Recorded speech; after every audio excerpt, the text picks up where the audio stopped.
Welcome, everybody. Thank you so much for joining. This is Femgineer Chats, and the name comes from being a female and an engineer. It's the most innovative name I could come up with. But I guess the reason I wanted to launch this and what it really is an initiative from SUBCINCTUS Consulting, my business, where when I started the business, I created the Shift Hub, and the purpose of the Shift Hub is to share knowledge, because I truly do believe knowledge is power, and I am always joining webinars and masterclasses and learning from people that just know more than I do. And I love learning and I love implementing, and so this is me implementing some of my learnings as well. And so the Shift Hub is a place, it's focused on being a place where I can share information with the masses, and I want it to be free and a way to share, lives like this and go through topics around sustainability, or write and share articles. Of course, there's my YouTube channel as well as another part of the Shift Hub. And so, yeah, the Shift Hub is a really great place for me to provide information that's free and useful, because that's a real focus here, is for it to be useful for me to help transform businesses, transform lives, and shift people's culture through sustainability. And so the latest launch today, what brings you here, is the Femgineer Chats, and it's going to be a weekly chat, and it will be on Wednesdays at 4 p.m. Australian Eastern Standard Time. But for those of you who know, I did go live yesterday at 4 p.m. yesterday, Wednesday in Australia, and I went live mute. So, so nobody could hear me. So I'm relaunching today, but from next week onwards, it will be at 4 p.m. on Wednesday. So yeah, thank you so much for being here. And I guess let's get into it. Today, I really just wanted to kick off with talking about sustainability and the history of sustainability, and really what it has come to mean for us today. I think it's just a great place to start and kick off Femgineer Chats, which is ultimately about sustainability. So it seems important to go through the history of the term and its meaning to us as humanity. Hi, Mum. Thank you for joining. Mum, #1 supporter. You know, when you post things, your mum's always the first one to like and share it. So, hey, it's great. Thanks for being on here, Mum. So I guess, what I wanted to start with is that sustainability is not something that's new. I mean, it's a term that's probably been thrown around in its current form in the last 50 to 60 years. But the reality is that the human race has kind of always been gravitating towards living sustainably, and the environment, like the impact on the environment as hunters and gatherers in early civilizations, was obviously small, but at the same time it was very important for them to use resources within a particular section of land and move on to the next section of land as they continue to thrive, because they did not want to deplete the resources that were available to them. So they would continuously use, rehabilitate, and move on. And that ethos of living carried through many years of humanity. But as we kind of got into kind of the agricultural stage, where we learned how to grow vegetables and grow them at probably a bigger scale and store them for longer, we started to kind of forget the roots of where our earlier civilizations had sort of taught us how to live sustainably.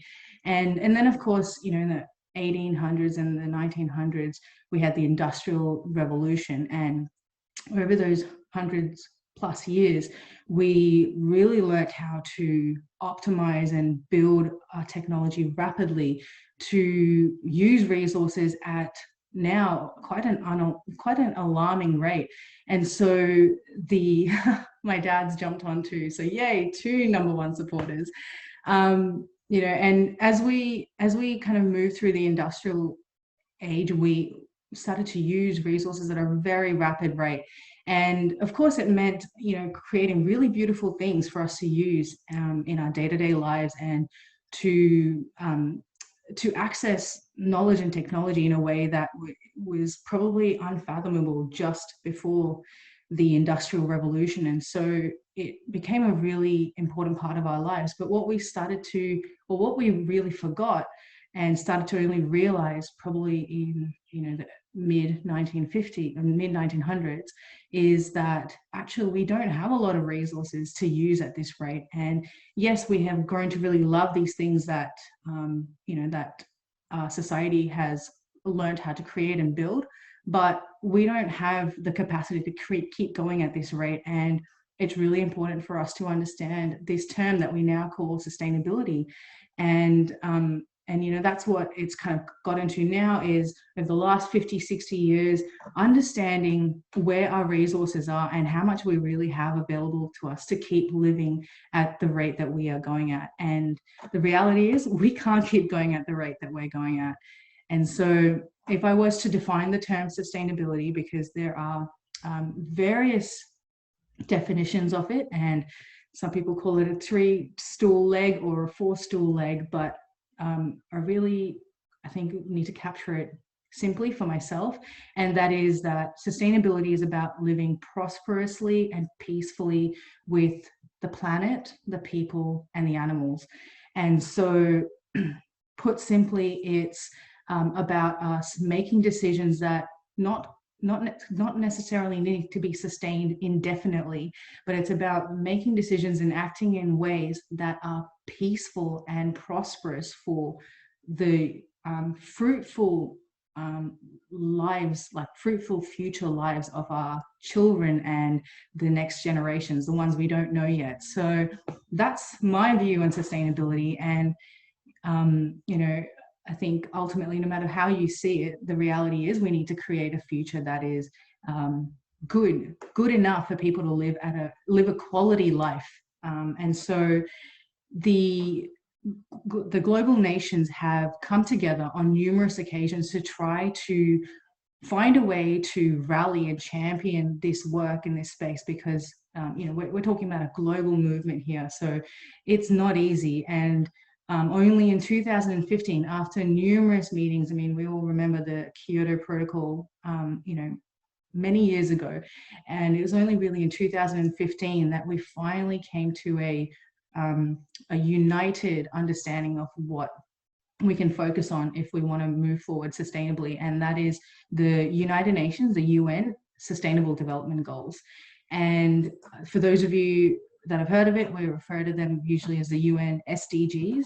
And these goals are extremely important, and different goals will mean different things to different people in different places and to different businesses. But the idea is that all 17 of them are really important. And if you were to drive change, whether in your business or your lifestyle, it's really important to focus on as many out of the 17 to really kind of drive this movement forward. And so I thought it really fitting that we talk about, or at least let me mention the 17 goals, even without kind of going into the details of each of the goals. So number 1 is about no poverty. Number 2 is zero hunger. Number 3 is about good health and well-being. Number 4 is providing quality education around the world. Number 5 is gender equality. Number 6 is clean water and sanitation. Number 7 is about affordable and clean energy. Number 8 is decent work and economic growth globally. Number 9 is industry, innovation, and infrastructure, the 3 I's. Number 10 is about reducing inequalities.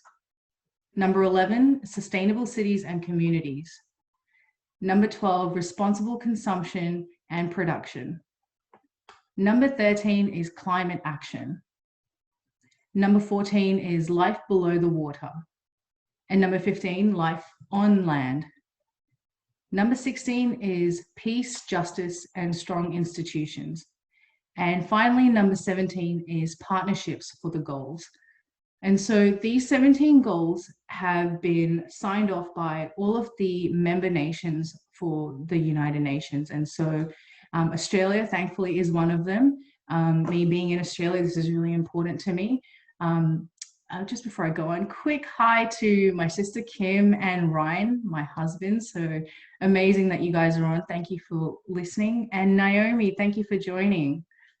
And so these 17 goals are extremely important. And as a result of these goals, I guess even kind of simultaneously, many different accounting firms and management consulting firms, the ones who kind of lead this space in strategy and quantification or accounting of how sustainable you are as a business or a organization or an entity, they have developed numerous frameworks. And I guess there are some key ones that are really going to drive the future forward. And if you haven't heard of some of them, I'll just mention a few. You know, we've got the GRESB, which is how we define the environmental social governance in a business. You've got the Dow Jones Sustainability Index, GRI, which is a global reporting initiative. Some of you would have heard of ISO standards. Many organizations obviously follow ISO standards for safety requirements, but that also drives a lot of sustainable and environmental initiatives.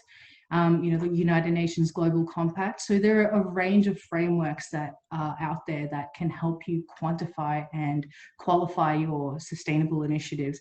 And I think what I really want to impart, well, not impart, I really want to encourage here is that, you know, you as an individual have the opportunity to incite change. And yes, wonderful, you can do that at, you know, a household level and an individual level, but you can also do that at a business level. And, you know, your role might not have leader in it or manager or sustainable whatever in it. Like, it doesn't matter. I think what really matters is that you have the connection to what it means to impart a better future for our children, and that you can drive these initiatives by starting the conversation.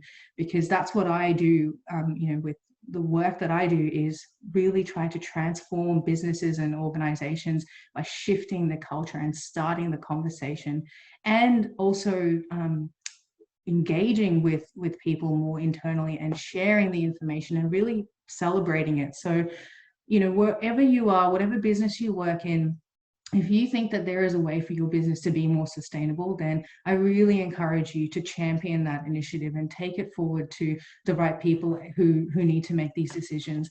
And yeah, let's start working on this together, because it's not just about, you know, people like myself who have, whether they started their own business or who are working in these corporates with the role sustainable whatever in their title.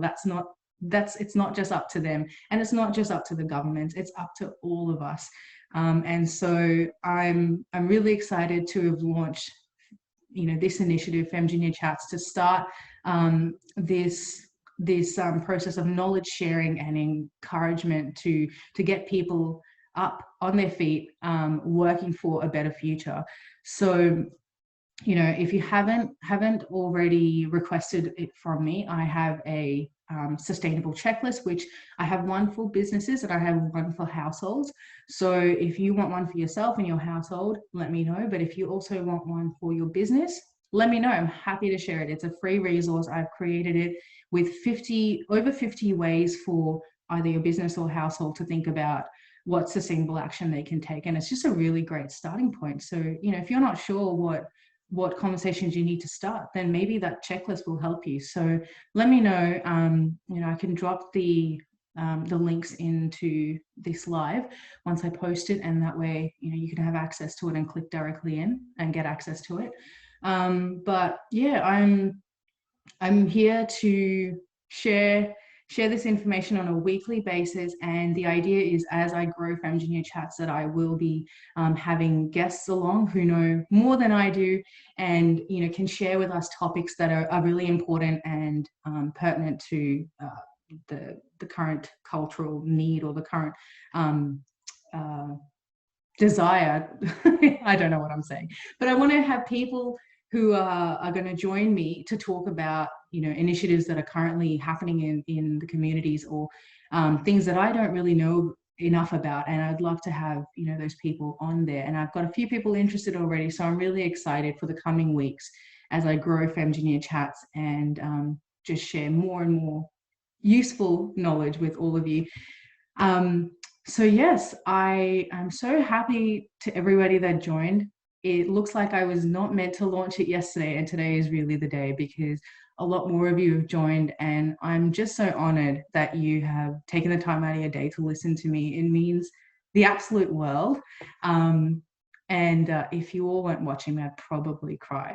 But no, in a good way. Thank you so much for joining me today. And if I can be of assistance in any way possible, let me know, reach out. You know where to find me. I'll be posting this video once I download all of it. I'll be posting it to YouTube and a podcast channel that will be coming out soon. So YouTube, my LinkedIn channel, and of course it's on Facebook. And yes, Kim, it will be on Wednesdays at 4 p.m. every Wednesday. So yes, have an amazing weekend, everybody. Thank you so much for joining me. And yes, sending so much love to all of you out there. Take care. Bye.